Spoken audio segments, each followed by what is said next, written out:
Hello, welcome to Buddha Meets Jesus. I'm Alan Zundell.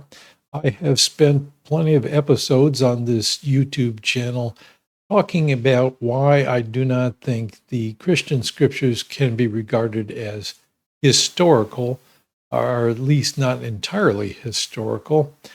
So I wanted to give you an idea of what I actually do think the history of Jesus was. And I'll have to start with the question of, was Jesus actually a real person? If he was not, there's not a lot much more to say about what Jesus actually did or taught or said or what happened to him at the end of his life. Let's start with that. Was Jesus a real person? Now, I would have said something different about 15 years ago, but today I'll answer in the affirmative. Yes, Jesus was a real person, but that doesn't necessarily mean everything written about him or said about him actually happened. But I think we can establish he was a real person, not definitively, but the preponderance of evidence is on that side, in my current opinion. Let me back up and give you a little history on myself and my views very briefly. I was raised a Roman Catholic Christian and very familiar with Christian traditions and the Bible growing up. Didn't start to think seriously about whether it was true until I was in my late teens, probably, or old enough to give it that consideration. I guess earlier teens, I just didn't think about it at all. And when I was a kid, I took it for granted. Your adults around you are telling you that's true, you believe them. So when I was in my late teens, I started to question what I really believed. And for a few years, I was more or less atheistic or just didn't care much. But then I became interested in spirituality, became a spiritual seeker of sorts, and looked into a lot of different religious traditions that went on for a couple of years as well. And by my mid to late 20s, I had returned to Catholicism and Christianity as the tradition in which I was going to incubate my spiritual life, such as it was. So I remained with that a long time, but I kept studying the Christian scriptures and biblical scholarship regarding them and ancient history because I wanted to have a good sense of what actually happened. What did Jesus actually do? What did he actually say? So I could live up to the expectation of being a Christian, a follower of Jesus. Now, by the end of that several decade process, I decided that it was nearly impossible to know anything definitively about a historical Jesus from the Gospels, that it was so overladen with myth and interpretation and theological, interpretations, that it was impossible to separate anything out about whether there was a real person. So I thought it's just as likely Jesus did not exist as that he did. That is, I think it's possible. At the time, I thought it was possible that it started out with a myth of a dying and rising God, which was pretty common in the ancient world. And then someone at some point decided to try to historicize this myth by giving that God a time and place in history where this actually happened to them. And then it took off from there with the Christian missionaries learning this story and then traveling around, and it developed from there. That's the opinion I had about 15 years ago or so. Well, it wasn't until more recently that I started to reconsider this. I've kept interested in early Christian history, but it wasn't until recently that I started thinking about it. Now, the main arguments against Jesus being a real person would be that the Gospels are not reliable history, which is true, in my opinion, and that St. Paul, who was the writer of our earliest Christian scriptures and a contemporary of Jesus and the apostles, doesn't have much about the historical Jesus in his letters that he wrote to the various churches that he was in contact with. Mostly he has to say that Jesus was crucified, and died. He doesn't say under Pontius Pilate. He doesn't have a lot of historical detail. Recalls a few sayings of the Lord, but those could have been passed down to him from anybody, and who knows what the source of them were. But more recently, I thought that's not the right approach to look at what the Bible says about Jesus. In distinction now, I would point you to what the Bible and other early writings outside the Christian scriptures have to say about James, the brother of Jesus. Because if we can establish James was a real person and well known as a brother of Jesus, well, then a real person with a brother, then you would assume or presume that that brother was actually real too, right? So let's talk about James. Now, James isn't referred to very often in the Bible, but he is referred to. This is an old icon. Of course, we don't know exactly what he looked like, but this is a pretty good rendering because at least he looks Jewish or Middle Eastern rather than Caucasian.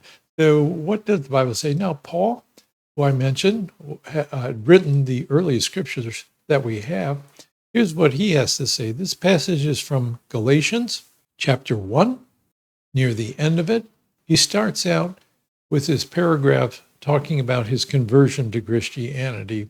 You see there, when God chose to reveal his Son in me so that I might preach him among the Gentiles, my immediate response was not to consult any human being, and he returns to Damascus without talking to the apostles. Okay, then comes this line, verse 18. Then after 3 years, I went up to Jerusalem to get acquainted with Cephas and stayed with him 15 days. I saw none of the other apostles, only James, the Lord's brother. There he's referring to James, Lord brother, who became known as a leader of the Christian community in Jerusalem after the death of Jesus. The Cephas that Paul is mentioning, that's an Aramaic name, which would mean Peter in Greek. So he's referring to one of Jesus's chief disciples, who we know as Peter. So that's what he has to say at the end of chapter 1 in his letter to the Galatian community.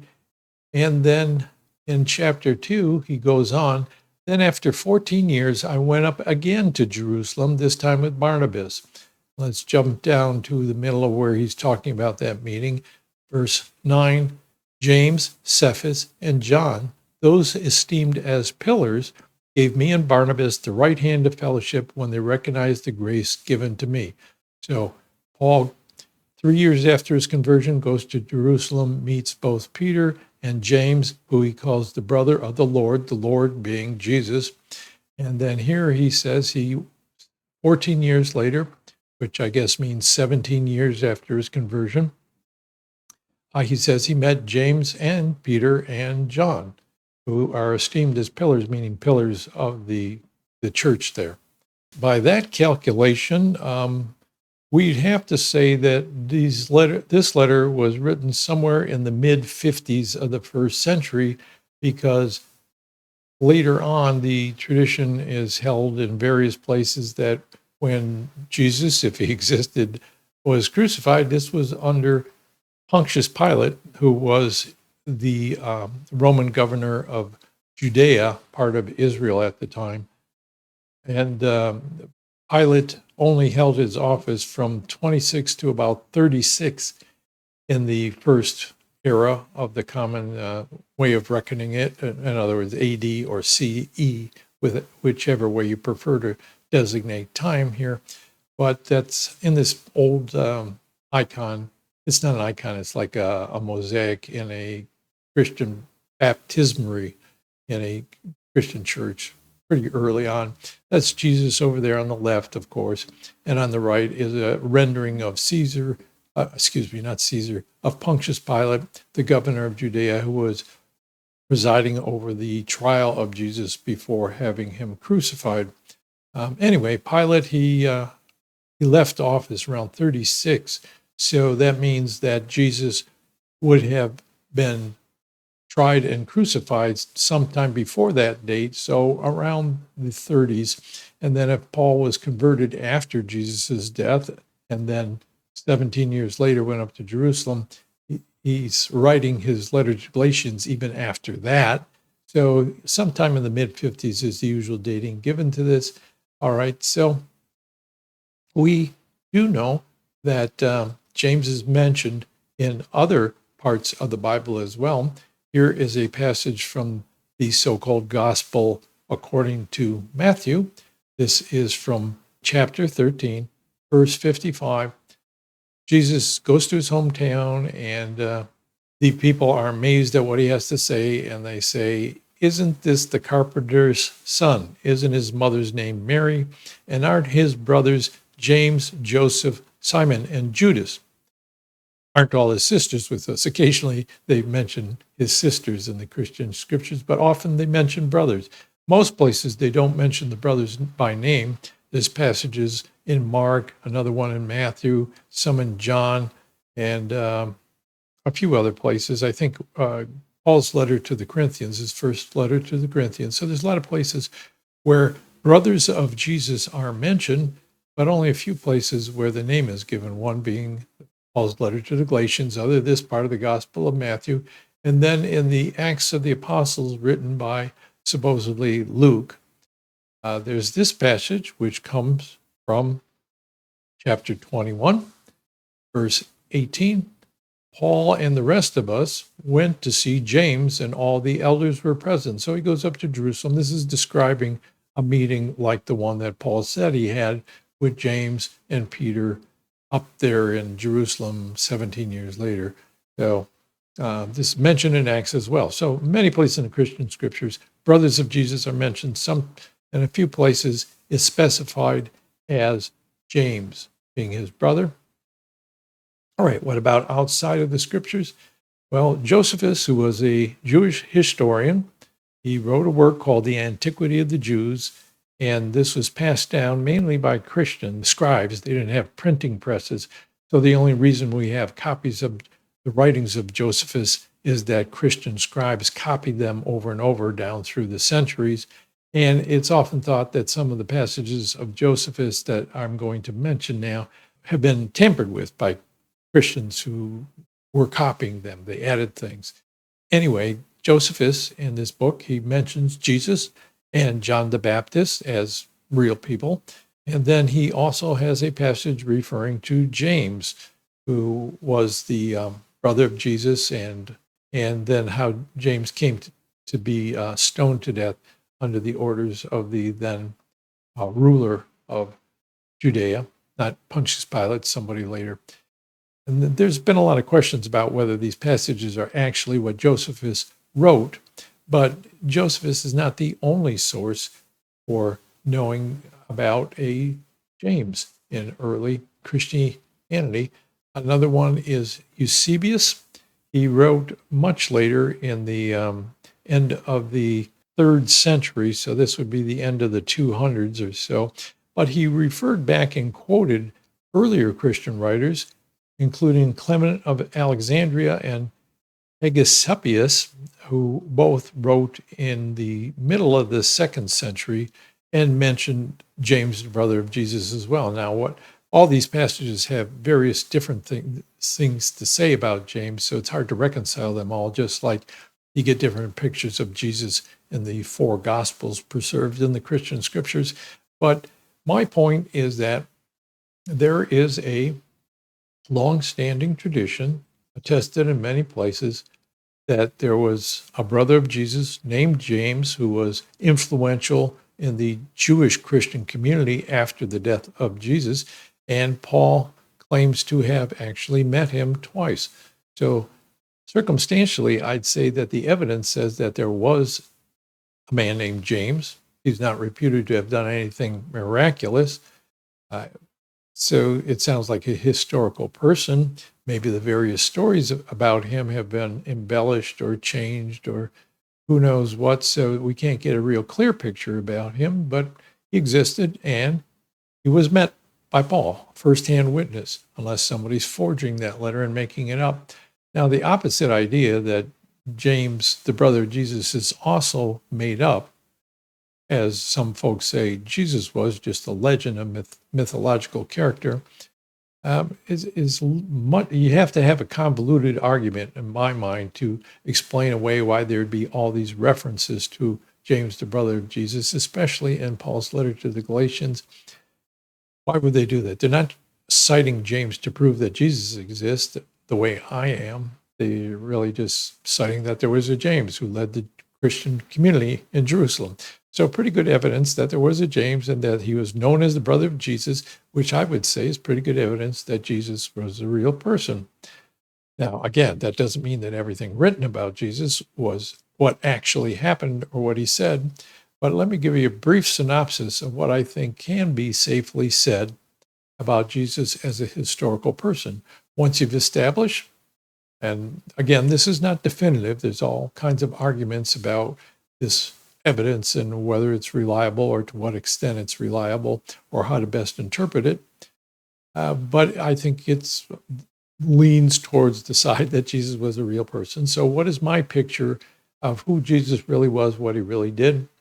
Okay, so Jesus was, as you well know, a teacher and preacher, a Jewish man who worked primarily in the area of Galilee, in what is now occupied by the state of Israel, that whole region you see on the map in front of you on your screen, or down there at the bottom in the south is Judea, which was a region where Jerusalem is, where Pontius Pilate tried and crucified Jesus. Then you go north, you see Samaria, and then north of that is Galilee, right next to the Sea of Galilee, and that was the region where Jesus taught. All the traditions point to that area as his main area of teaching and gathering disciples.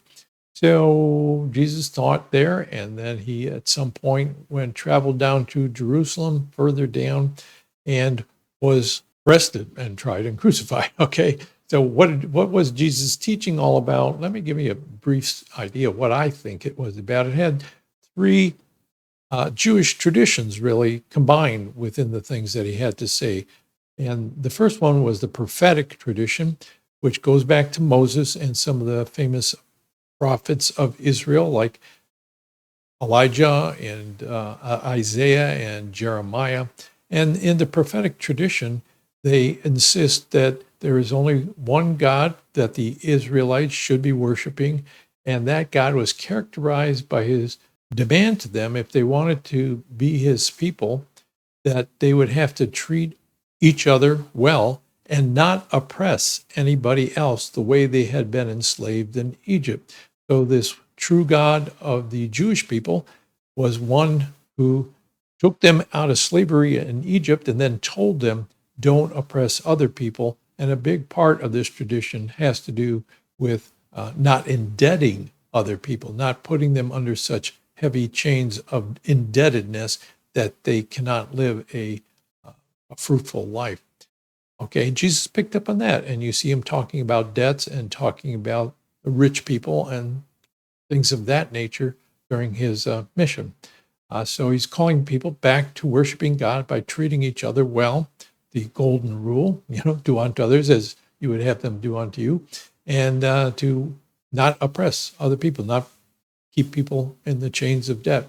Now, the apocalyptic tradition, this comes out of what is now modern Iran, and that has to do with ideas about the end times, the end of the world, that God is going to do some kind of dramatic intervention into history, change things around so that it's more just and more in line with God's will for this earth and the people of it, punish the wicked, reward the good, all that kind of stuff. And Jesus also talked about that the end times were near at hand, and that God was going to intervene in history and these things are going to happen.